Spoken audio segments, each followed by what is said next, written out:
Berikutnya Prof. Sofyan Hanif, monggo. Sama waktunya juga 10 menit pertanyaan dan juga tanggapan. Masih, Assalamualaikum warahmatullahi wabarakatuh. Mas Anies dan Gus Iming yang saya hormati, saya sudah membaca visi misi calon presiden Mas Anies dan Pak Imin, dan mungkin sudah 3/4 khatam gitu ya, khatam ya, terutama di bidang pendidikan. Oleh karena itu saya yang pertama saya sampaikan apresiasi yang tinggi ya, karena saya banyak menemukan kata-kata keadilan termasuk di bidang pendidikan, kesejahteraan termasuk kesejahteraan guru gitu ya. Nah, tapi saya berpikir begini, memang salah satu indikator yang bisa dipakai untuk mengetahui bagaimana perkembangan bangsa kita itu dari ukuran tadi yang sudah disampaikan, Human Development Index tadi ya, HDI. Meskipun ketika kita bicara ada 3 indikator, bicara pendidikan tidak mungkin itu meninggalkan ekonomi dan kesehatan, pasti itu menjadi bagian yang integral. Kalau kita melihat HDI untuk ukuran pendidikan, ternyata tahun ini long term education kita itu masih 8,69 tahun. Artinya penduduk kita itu rata-rata berpendidikan SMP kelas 2. Ya, kelas 2, belum sampai lulus SMP. Nah, kemudian di sisi lain visi bangsa kita harapannya harapan lama pendidikan itu 13,10 tahun, artinya sudah kuliah D1. Jadi tampaknya ini ada kesenjangan yang cukup tinggi antara kenyataan dengan harapan. Maka tentu ya, sementara kalau kita melihat APK ya, untuk perguruan tinggi itu hanya sekitar 31% ya. Kalau yang SD, SLTP, SLTA mungkin sudah ada yang sudah di atas 100% mungkin ya. Tapi untuk perguruan tinggi kan masih sekitar 31%.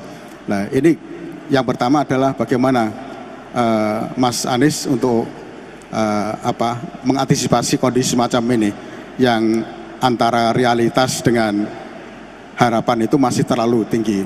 Kemudian yang kedua saya bicara khusus terkait dengan kebijakan pemerintah terkait dengan P3K ya, guru P3K atau mungkin juga pegawai yang lain. Kalau kita bicara bangsa kita kalau mau maju, tentu faktor yang paling utama adalah SDM. Kalau kita bicara SDM, tentu pilarnya adalah pendidikan ya. Sementara sekarang ini kita lihat dengan kebijakan-kebijakan yang baru, P3K itu yang punya korban paling banyak itu mungkin Muhammadiyah dan NU ini, karena sekolahnya paling banyak ya. Tadi disampaikan Muhammadiyah lebih dari 22.000 sekolah, mulai dari TK sampai perguruan tinggi. Perguruan tinggi saja Muhammadiyah punya 170, pemerintah itu hanya sekitar 117 yang negeri-negeri itu ya. Apalagi di tingkat pendidikan dasar dan menengah. Nah, dengan P3K itu banyak guru Muhammadiyah dan mungkin juga teman-teman di sekolah madrasah NU juga diambil. Padahal yang diambil itu adalah guru-guru yang di Muhammadiyah menjadi guru yang teladan, guru yang baik, guru yang potensial. Ini kan mestinya negara hadir untuk membantu sekolah-sekolah swasta yang secara kumulatif itu menjadi kekuatan besar bangsa kita, terutama untuk memajukan negara ini. Maka kemudian bagaimana ini tanggapan Mas Anies? Dan kemudian ada titipan lagi ini satu, pendidikan tinggi Mas Anies. Pendidikan tinggi itu ada kebijakan PTNBH ya. Saya rasa Mas Anies mantan rektor itu, tahu persis bagaimana susahnya mengelola perguruan tinggi swasta yang semua harus mandiri. Ya. Baik. Nah, ini dengan PTNBH itu pemerintah memberikan kebijakan kepada perguruan tinggi untuk melakukan rekrut mahasiswa secara mandiri. Dan tentu semua PTS termasuk Muhammadiyah, termasuk NU itu juga akan semakin sulit itu. Maka bagaimana ini tanggapan Mas Anies? Terima kasih. Assalamualaikum warahmatullahi wabarakatuh. Ya, monggo Mas Anies. Beliau ini mantan Menteri Pendidikan, jadi insya Allah bisa menjawab semuanya. Mudah-mudahan lulus. Amin. Ini, Prof. Pertama soal APK tadi. Jadi kalau kita lihat dalam jangka pendek adalah sederhananya begini, mengembalikan yang putus ke dalam sistem sekolah, intensifkan paket B, paket C, dan berikan insentif untuk itu. Insentifnya apa? Bagi pengelola untuk diberikan bantuan dari pemerintah. Ini kelompok-kelompok belajar di mana-mana itu bisa dengan mudah menyelenggarakan paket B, paket C, supaya mereka yang sudah keluar dari sistem sekolah itu bisa dikembalikan. Waktu itu saya sempat minta Bu Susi kan waktu itu belum sekolah, belum selesai SMA, untuk menyelesaikan paket C. Beliau nggak mau, Pak Profesor. Kenapa nggak mau? Buat apa? Saya nggak butuh itu semua. Saya bilang, Bu, saya ini sedang mendorong orang-orang untuk masuk paket C, tapi tidak punya role modelnya. Nggak punya role modelnya yang orang hebat tapi paket C. Nah, kalau Bu Susi mau paket C, nanti kami bisa kemana-mana promosi. Lihat, yang paket C, contohnya kayak Bu Susi aja mau paket C. Akhirnya beliau mau mengerjakan dan lulus paket C. Dan kemudian dia sekarang punya ijazah SMA. Nah, kami ingin yang terputus itu diselamatkan. Itu satu. Kemudian yang kedua, tentang perguruan tinggi. Dalam pandangan kami, yang penting mereka ini memiliki satu, akhlak yang baik, itu karakter. Yang kedua, kompetensi yang baik. Yang ketiga, mereka memiliki skill yang baik, sehingga mereka bisa masuk ke dalam lapangan pekerjaan dan mendapatkan kehidupan mandiri, sambil pada suatu saat nanti bisa menyelesaikan perguruan tinggi. Tapi jangan semuanya dikejar harus masuk ke perguruan tinggi. Itu satu. Yang kedua, terkait guru P3K. Tapi ini kan terima cerita, kalau udah jadi guru P3K itu nanti ditarik ke pemerintah. Begini, nomor satu, kesetaraan tadi. Ke depan sekolah-sekolah swasta, universitas-universitas swasta, menurut kami harus dibebaskan dari PBB atas tanah mereka. Nol. Harus nol. Kenapa? Tanpa ada kampus swasta, tanpa ada sekolah swasta, kita nggak cukup untuk menyekolahkan anak-anak Indonesia.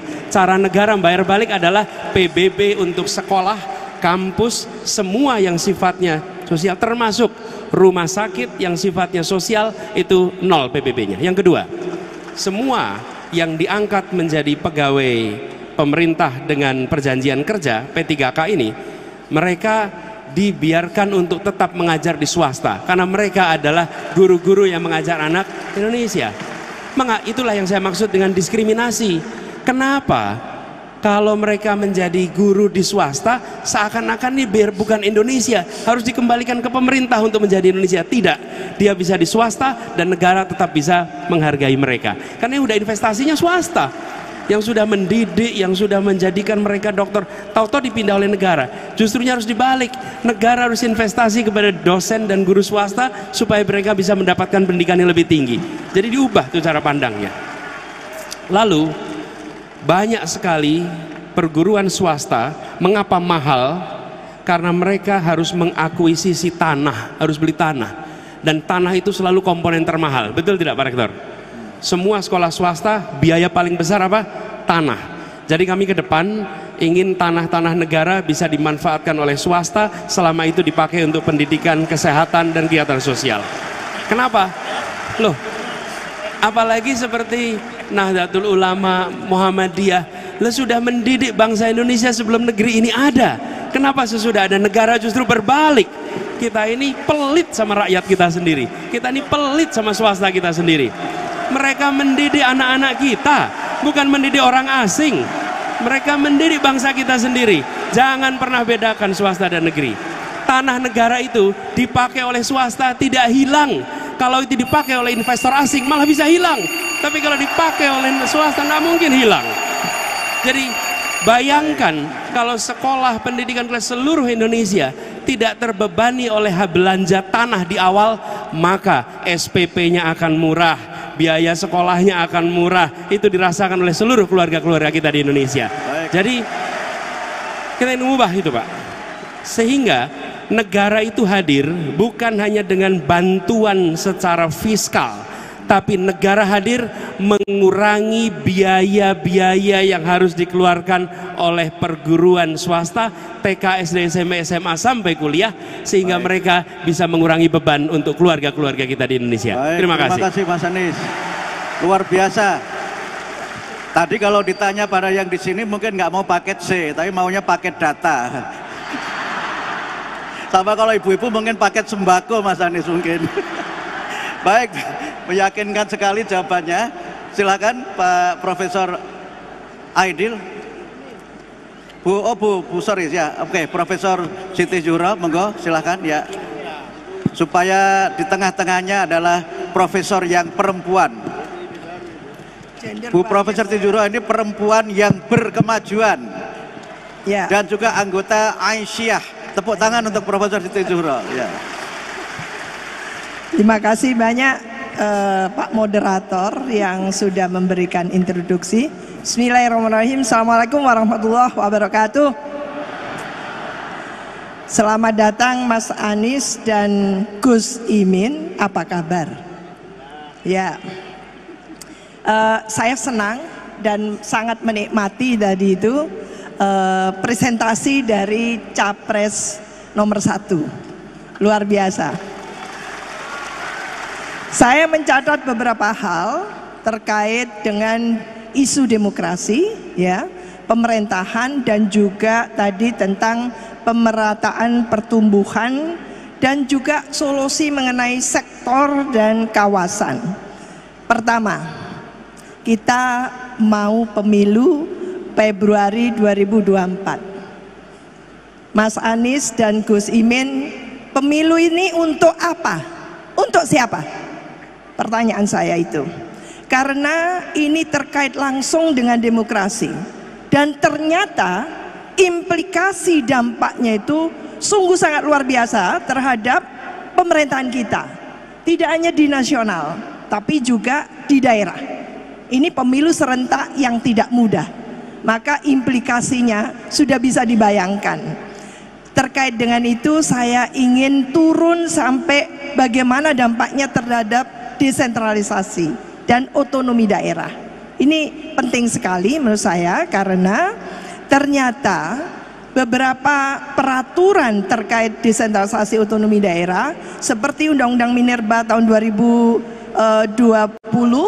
dan juga Undang-Undang tentang Ciptaker, ya, Omnibus Law Ciptaker desentralisasi itu bukan mendorong, malah menarik urusan-urusan yang menjadi kewenangan tadinya daerah kepada pusat. Ini artinya dari perspektif daerah ada resentralisasi. Lantas apa nanti yang akan diimplementasikan oleh paslon 1 ini kalau menjadi pemimpin yang sebenarnya duit tunggal untuk di level nasional? Apa yang akan dilakukan berkaitan dengan kebijakan yang menarik mundur tidak hanya demokrasi tapi juga desentralisasi dan otonomi daerah. Itu antara lain. Membangun Indonesia tidak cukup membangun daerah, tapi harus turun sampai desa. Maka saya ingin bertanya, kebijakan seperti apa yang akan diberlakukan dengan desa, kepada desa? Kita tahu sekarang ini punya undang-undang desa dan juga dana-dana itu sudah ke desa. Tapi apa yang disampaikan oleh Kemendes patut kita catat, dari jumlah 75.000 desa yang mandiri secara indeks mandirinya itu baru di tataran kecil sekali, tidak sampai 5%. Lah, ini tentunya menjadi pekerjaan rumah bagi pasangan Amin gitu ya. Apa yang akan dilakukan dengan itu? Termasuk bagaimana membangun daerah perbatasan. Ini penting ya, karena daerah perbatasan itu candra di muka kita, dan kita tahu dengan semua keterbatasan di daerah perbatasan itu, di sana yang namanya tentu gitu ya, pembangunan yang belum maju itu masih sangat mendominasi. Lah ini yang tentunya juga penting direspon, karena tadi itu saya senang ada kebijakan sektor dan kawasan. Dan wabil khusus sebelum saya selesai tentang perempuan. Di depan kita perempuan duduknya lebih banyak daripada laki-laki. Maka kebijakan tentang tentu peluang perempuan ke depan di ranah publik gitu ya. Sehingga baik di legislatif, yudikatif, eksekutif ya, di ranah politik gitu, perempuan tidak lagi didiskriminasi. Apa kebijakan yang penting itu? Terima kasih. Wassalamualaikum warahmatullahi wabarakatuh. Waalaikumsalam warahmatullahi wabarakatuh. Monggo, Mas. Makasih Prof Wiwi. Tanyanya sama jawabnya durasinya sama. Tanyanya banyak betul Prof Wiwi. Nanti kita bagi-bagi. Nomor satu, pemilu untuk siapa? Begini, kita bangsa ini menjalani sebuah perjalanan. Tujuannya meraih Indonesia yang adil makmur. Setiap 5 tahun sekali kita berhenti, menengok ke belakang, menengok ke depan. Apakah kita masih bergerak di arah yang sama? Pemilu adalah menentukan arah. Apakah Indonesia akan terus bergerak ke arah yang sesuai tujuan awal bernegara atau tidak? Jadi tujuannya adalah jeda tiap 5 tahun. Seperti kalau kita camping itu, pengembaraan di hutan, maka setiap 2 jam sekali berhenti, lihat titik azimut. Masih selurus nggak kita dengan tujuan? Inilah tujuan kalau menurut hemat kami, supaya seluruh bangsa ini bisa nantinya merasakan keadilan dan kemakmuran sebagaimana yang dirasakan itu lewat kebijakan. Nomor satu. Yang kedua soal resentralisasi. Saya setuju Prof Wiwi. Ketika daerah tidak melaksanakan yang seharusnya, solusinya adalah dengan diberikan ukuran-ukuran penilaian insentif disinsentif. Bukan masalahnya diambil alih oleh pusat. Begitu masalah diambil oleh pusat, masalahnya bukan selesai, tambah masalah baru lagi. Karena pusat tidak akan mungkin bisa menghandle urusan yang ada di seluruh wilayah Indonesia. Itulah tujuan otonomi daerah. Jadi kami melihat tadi, coba lihat, kenapa urusan stunting yang bermasalah nggak ditarik ke pusat? Kenapa urusan pendidikan yang bermasalah nggak tarik ke pusat? Tapi yang ditarik ke pusat apa? Tambang ditarik ke pusat. Kemudian semua urusan-urusan yang punya manfaat tarik itu ke pusat. Dan daerah malah kehilangan pajak dari situ. Jadi sesungguhnya menurut kami tetap pertahankan desentralisasi, pertahankan otonomi daerah, tapi dari pusat diberikan petunjuk guideline ukuran yang harus dikerjakan apa, ukurannya apa, bila gagal disinsentifnya apa, bila berhasil insentifnya apa, lalu dilakukan penilaian secara terbuka sehingga otonominya dihormati tapi kinerjanya dinilai. Hari ini kinerja nggak pernah dinilai Bapak Ibu sekalian. Saya sebagai gubernur nggak dikasih catatan kesehatan apa, pendidikan apa, investasi apa, nggak dapat penilaian itu. Sehingga kami nggak punya penilaian objektif atas apa yang kami kerjakan. Nah kami melihat bukan resentralisasi, tapi melakukan manajemen pemerintahan dengan otonomi daerah dan ukuran yang benar. Itu menurut hemat kami harus kita lakukan. Gus yang Monggo, Gus Muhaimin. Perempuan dulu sekarang. Nah, terkait dengan perempuan, nanti yang desa Gus Imin akan jelaskan lebih jauh. Terkait dengan perempuan, menurut hemat kami begini Bapak sekalian. Satu, bahwa tidak ada keraguan dalam pandangan. Perempuan adalah tiang bangsa dan perempuan adalah penentu di dalam mulai keluarga, pendidikan kita semua, sampai ketika kita bicara perubahan, maka barangkali salah satu pendorong paling utama perubahan adalah justru kaum perempuan khususnya. Nah, dan job description ibu rumah tangga itu lebih rumit daripada job description CEO manapun, pasti jauh lebih rumit itu. Nah, kami melihat perlu ada meneruskan kebijakan kesetaraan, tapi ini bukan dengan visi, tapi silahkan lihat rekam jejaknya. Lihat rekam jejak ketika Gus Imin mimpin di PKB, apakah memberikan kesempatan pada perempuan? Coba lihat, di PKB banyak sekali perempuan. Ini ada beberapa contoh anggota dewan juga perempuan. Satu. Yang kedua, saya pernah mengalami Prof Wiwi, ketika kami mimpin kampus, 4 dari 5 direktur adalah perempuan. Dan ketika mimpin ngadepin COVID kemarin di Jakarta, bisa dibilang semua yang memimpin urusan COVID itu justru pemimpin perempuan. Dari dinas kesehatan, asistennya, semua adalah perempuan. Kami artinya apa?